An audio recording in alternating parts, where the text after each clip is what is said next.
Et nous sommes de retour au plateau pour la suite de cette émission. Après le journal, nous retrouvons nos invités pour aborder notre troisième sujet. Nous parlons à présent de la République démocratique du Congo, le ministre de la Justice, dans un bras de fer avec la justice.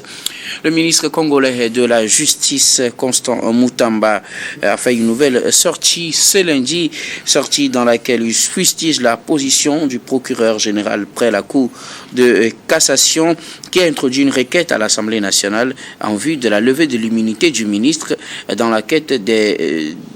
une enquête sur des présumés détournement plutôt de 39 millions de dollars destinés à la construction d'une prison à Kisangani.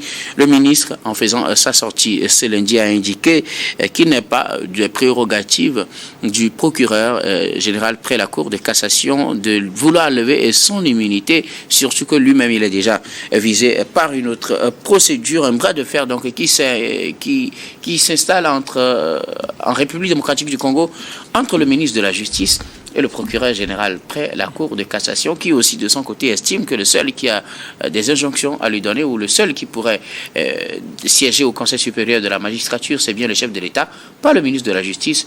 Un conflit qui mérite bien justement nos discussions ici sur le plateau. Je commence par vous, El Sadat. Le procureur général près la Cour de cassation veut lever l'immunité du ministre pour le traduire en justice. Le ministre estime qu'il n'est pas la personne la plus appropriée pour faire cela, puisque lui-même il est déjà visé dans une procédure.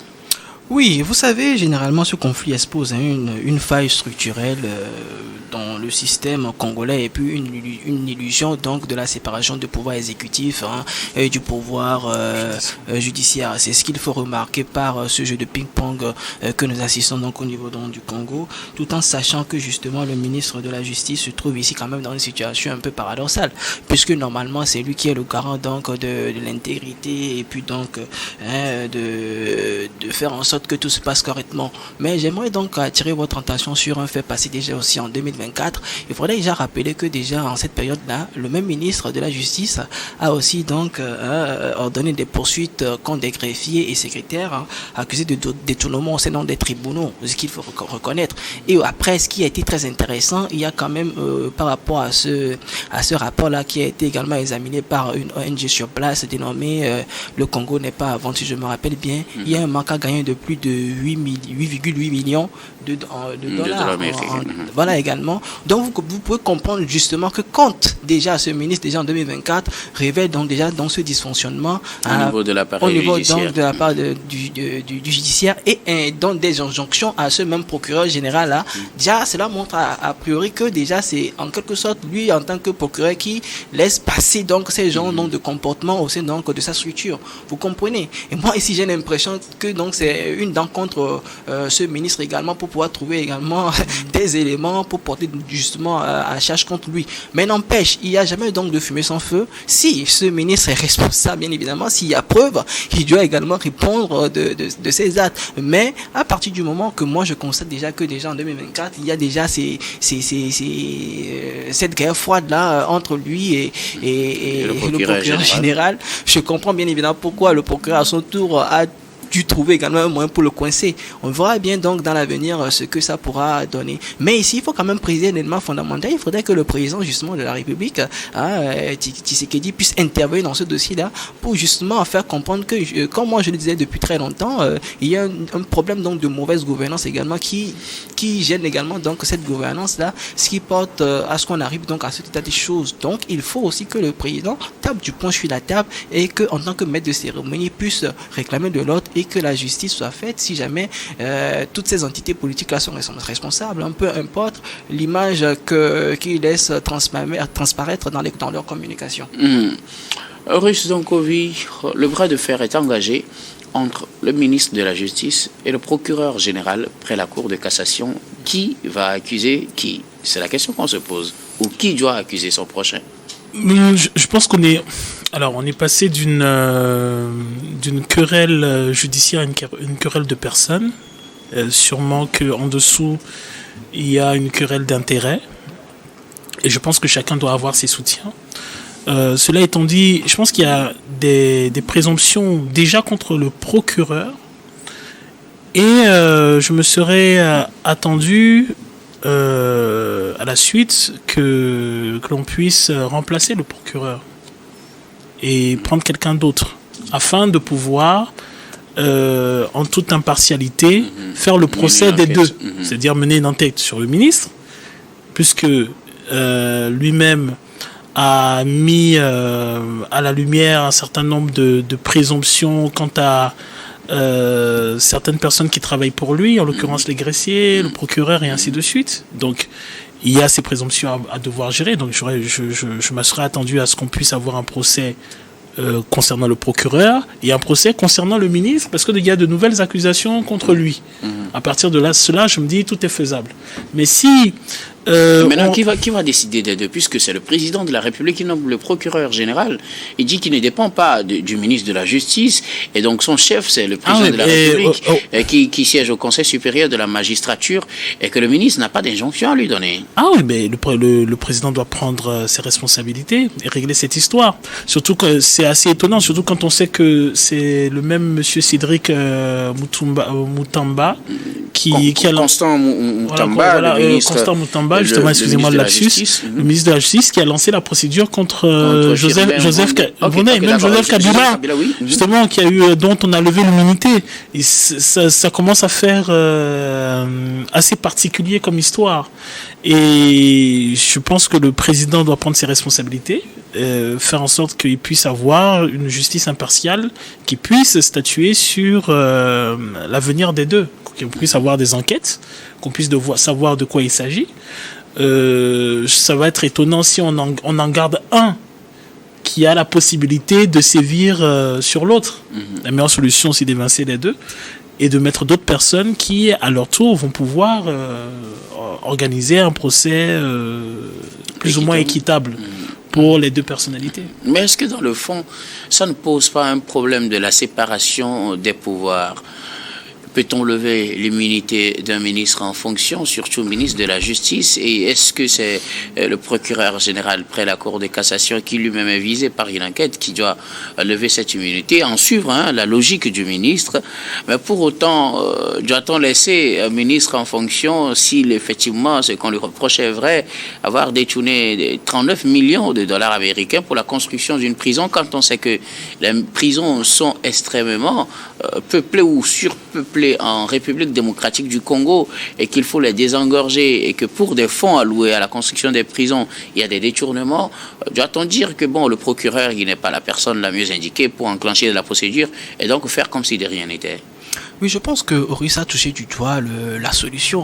C'est très simple. Il faut, pour avoir de l'impartialité, il faut donc mettre en sourdine les deux entités et donc nommer d'autres personnes qui, neutres, pourront donc trancher la situation. Et en ce moment précis, il n'y a que le président aujourd'hui qui doit prendre ses responsabilités par rapport à cette situation, puisque lui, il a donc cette possibilité de pouvoir nommer ces entités-là. Donc justement, puisque les deux entités donc souffrent donc d'un problème en rapport avec les détournements, autant donc nommer donc une autre structure ou bien carrément les dégager.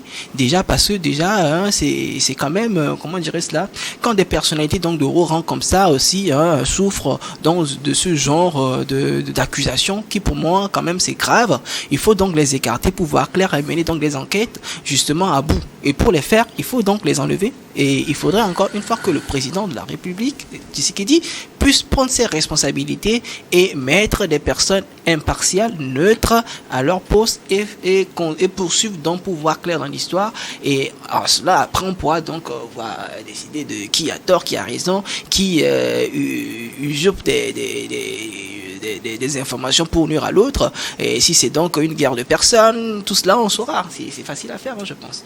Après, il faudrait que le président lui-même veuille vraiment aussi être aussi impartial. Horus, pourquoi tant de levées d'immunité ces derniers temps en République démocratique du Congo? Et vous voyez le président Tshisekedi se prononcer sur cette affaire pour que l'opinion soit située? Je trouve qu'il devrait se prononcer sur un certain nombre d'affaires parce que le Congo a besoin de stabilité et le souci avec le Congo, c'est que les scandales sont récurrents. C'est d'autant plus agaçant que justement on a des troupes qui sont aux frontières du Congo qui ne sont pas dans les plus belles des conditions. On a un territoire qui est occupé et ça agace les populations.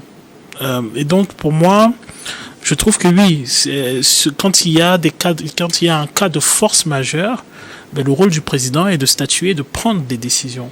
Et cette décision-là, à mon sens, elle est salutaire.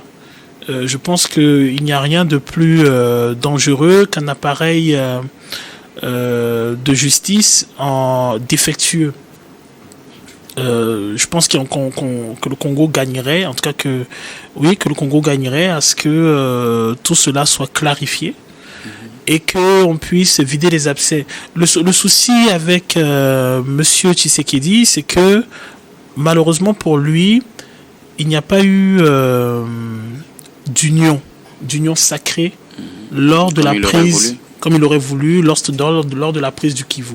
Je pense qu'il a essayé de mobiliser pour avoir cette union sacrée-là. Il ne l'a pas obtenue parce que les politiques sont restés en marge.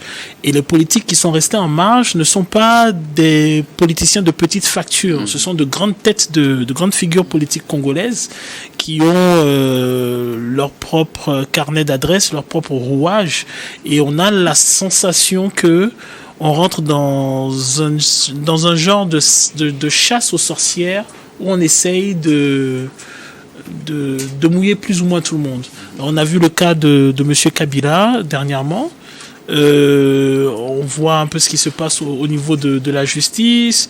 Va-t-on avoir encore... Alors, il y a un scandale actuellement qui commence à courir au niveau des réseaux sociaux, qui est celui d'une sextape. Donc, on sent que... mettons, on a plusieurs acteurs qui se livrent une guerre en douce, plus ou moins en douce, mais qui à mon sens fait désordre et qui n'est pas absolument, qui n'est pas salutaire pour la cohésion nationale, surtout pour un territoire qui, comme je dis, est occupé. Je ferai remarquer que aux personnes que je pense, quand on prend les deux Kivu, on parle d'un territoire qui est grand comme le Bénin. C'est pas rien. Donc, oui, je pense que M. Tshisekedi gagnerait à prendre une prise de position radicale et à jouer son rôle de chef en réglant le problème et en vidant l'abcès. Alors, quand vous suivez par exemple la déclaration de Constant Moutamba, quand il dit, dites-lui qu'il était dans le même groupe que les kabylistes, le groupe des mafieux, il voulait m'humilier, salir ma réputation et tout ce qu'il raconte, est-ce que finalement on n'a pas l'impression qu'on fait face plutôt pas à une affaire d'État, mais à une guerre de clans? Oui, c'est ce que je dis, et il faut éviter ça, parce qu'il est précis. Alors, la même personne qui dit, qui accuse le procureur d'être dans le clan des kabylistes, est celui qui a lancé les procédures contre Joseph Kabila. Alors que ces procédures-là, on soupçonne fortement Monsieur Tshisekedi d'en être l'instigateur, vu qu'il a lancé publiquement des accusations contre Monsieur Kabila. Alors ça veut dire que y a des questions à se poser concernant le procureur, d'autant plus que le procureur, par le même ministre, a été attaqué. Si on ne fait pas attention, on va avoir une vaste querelle qui va s'étendre sur plus d'un ministère. Et à mon sens, il faut que le président prenne ses responsabilités de chef et tranche. Quelque chose à ajouter, El-Sadat? Non, je pense que mon cher Russe a bien planté le décor, justement, en situant donc les entités qui interviennent dans cette histoire, à savoir le président. Après, il y a donc le ministre et après le procureur le procureur général. C'est pour vous dire qu'en réalité, pour qu'un système fonctionne correctement, il faut justement qu'il y ait une véritable liberté donc des pouvoirs en jeu, à savoir le pouvoir législatif et le pouvoir judiciaire. Aujourd'hui en Afrique en général, vous constatez bien évidemment que pour pouvoir mieux s'offrir une certaine sécurité, il y a donc une manipulation beaucoup plus ou moins donc de la part donc de l'exécutif, du pouvoir judiciaire, ce qui complique vraiment la confiance qu'on peut donc avoir donc à ces instances. Du coup aujourd'hui, ce qui s'impose, il faudrait justement que le président Tshisekedi puisse prendre encore une fois ses responsabilités. Et d'ailleurs D'ailleurs, je précise même, président Joseph Kabila l'en a accusé par rapport au fait que tout le problème vient de sa cause en termes donc de gestion même du pays, en termes donc de gestion en termes de mauvaise gouvernance. Et là encore, si on s'en prend à cette histoire-là, je pense quelque part les accusations même portées en son endroit par président Joseph Kabila trouvent son sens dans cette histoire. Donc encore une fois, il doit monter au créneau et arrêter l'hémorragie. Merci beaucoup à vous tous pour vos contributions. Nous allons marquer une nouvelle pause, puis on reviendra tout à l'heure pour la dernière partie de cette émission, dernière partie que nous allons bien évidemment consacrer au Togo.